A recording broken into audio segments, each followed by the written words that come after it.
Dans cette vidéo, nous allons parler de la propriété CSS Display. La propriété Display en CSS définit comment un élément est rendu et comment les infos sont disposées. Elle agit, elle agit à deux niveaux. Donc, on a l'affichage extérieur, Display Out, qui influence les éléments du flux du bloc.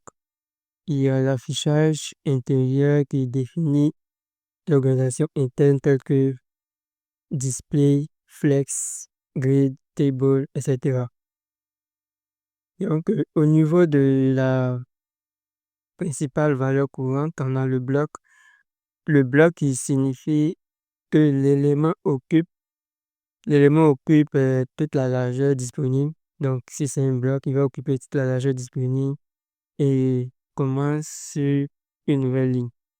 Et display inline, lui, ça veut dire que l'élément va occuper uniquement l'espace nécessaire à et rester sur la même ligne. Et inline block, il va afficher en ligne, mais avec possibilité de définir une largeur de hauteur et une hauteur. On a le display flex et inline flex qui représente en fait un conteneur flex pour organiser les enfants. Donc, on va faire un petit exemple. Donc, on aura deux boutons, un bouton qui sommes nous et un bouton Zara plus. Et je vais mettre ça dans une div que je vais appeler point, ok, point button. Désolé, point button. Comme ça. Voilà. Ok. le- Voilà. Donc, je vais maintenant au niveau du CSS. Donc là, j'ai fait point button. Point button, on va mettre la propriété display. Display, on va tester avec display block. Donc, on va tester avec display block pour voir un peu ce que ça va donner. OK. Donc, quand j'actualise, je constate que rien ne change. Voilà. Donc, si rien ne change, display block, je vois que rien ne change carrément. Parce que les éléments qui occupent la largeur, donc on va essayer de rajouter des bords pour qu'on puisse voir ce que ça donne. Border, un pixel, solide, yellow. Voilà, ok, j'actualise. Ok, donc là on voit que le composant il occupe en fait toute la largeur. Donc on va tester maintenant display inline et on va voir ce que ça va donner. Donc on va tester inline et on va voir ce que ça va donner. Ok, là lorsque je teste inline, vous voyez que ça, la bordure du bloc, c'est-à-dire du bloc button, parce que j'ai mis mes deux boutons dans une div de classe button. Donc, on voit que il a aligné en fait les différents boutons sur la même ligne et on voit que le composant il a la même taille. Donc, il s'adapte automatiquement. Donc, on va tester avec inline-block et on va voir ce que ça va donner. Inline-bloc. C'est une manière pour nous de tester. Bon, là, vous remarquez que selon la définition, on dit l'affichage en ligne, mais possibilité de définir la largeur et la hauteur. Donc là, vous voyez qu'il a changé légèrement. Donc on va mettre sur inline et vous allez voir ce que ça donne. Quand je mets inline, vous voyez qu'il a juste pris en compte la largeur, mais n'a pas vraiment pris en compte le remplissage par rapport à la hauteur. Et lorsque je rajoute une line block, vous voyez qu'il Quand j'actualise, il prend en compte le remplissage par rapport à la largeur et par rapport à la hauteur aussi. Et on a aussi la possibilité de définir la largeur. Donc, on va essayer de définir la largeur du bloc. Peut-être je peux mettre 500 pixels. Ou bien même, je vais mettre 100 pixels. Si je mets 100 pixels, vous allez voir un peu ce que ça va donner. OK, lorsque je mets 100 pixels, vous voyez que vu qu'il s'agit d'un bloc, automatiquement, le prochain bloc, il va à la ligne. Voilà. Donc, on va mettre peut-être 480 pixels.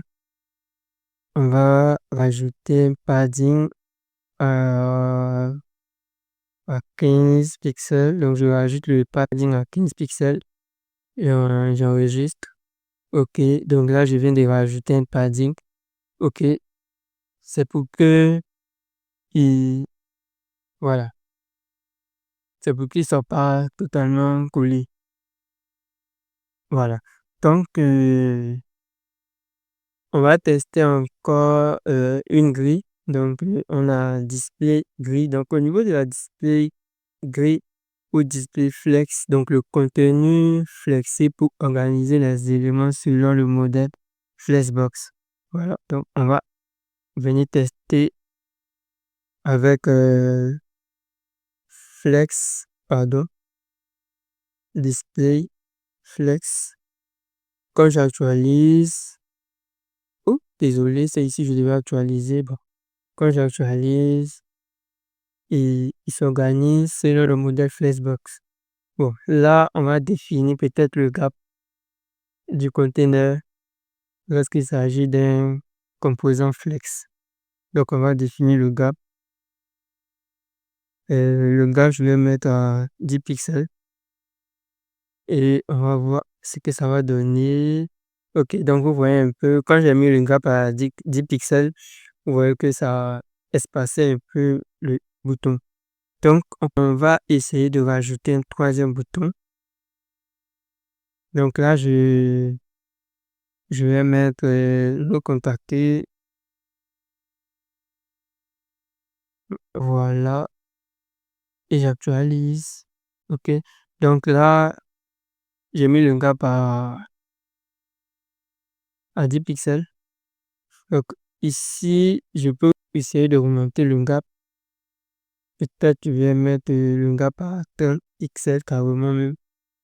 Et vous allez voir un peu ce que ça donne. Et vous voyez que lorsque j'utilise le gap, s'il y a plus d'éléments, vous voyez que l'espace est bien respecté.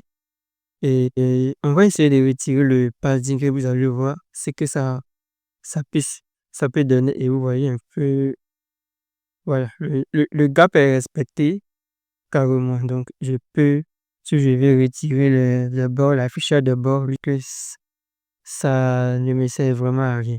Voilà.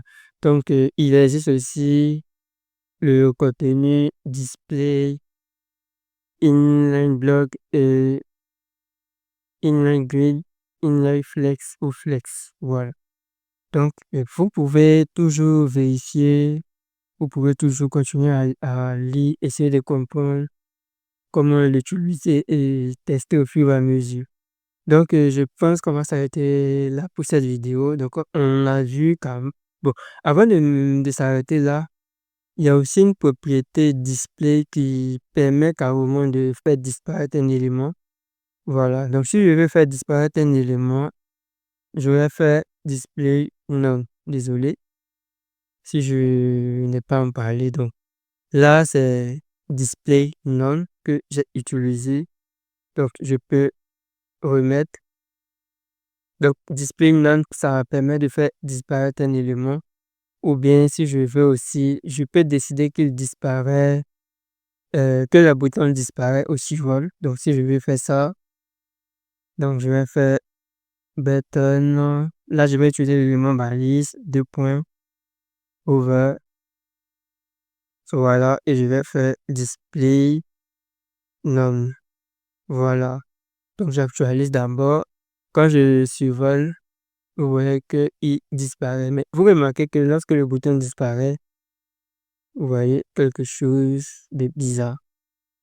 Bon, ici, on va faire display flex, inline, donc inline carrément, inline, flex. Ok, on va actualiser. Donc quand je viens ici, vous voyez que ça disparaît. Voilà, bien. Ou bien mais je peux retirer carrément, ça.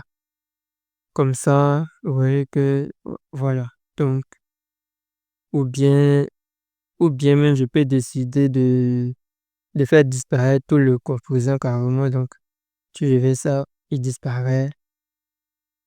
Voilà, tout le composant. Quand je mets le curseur, il disparaît carrément. Voilà. Donc, je peux dire merci d'avoir suivi cette vidéo et rendez-vous dans la prochaine vidéo où nous allons continuer à apprendre le développement web et avec le CSS. À bientôt.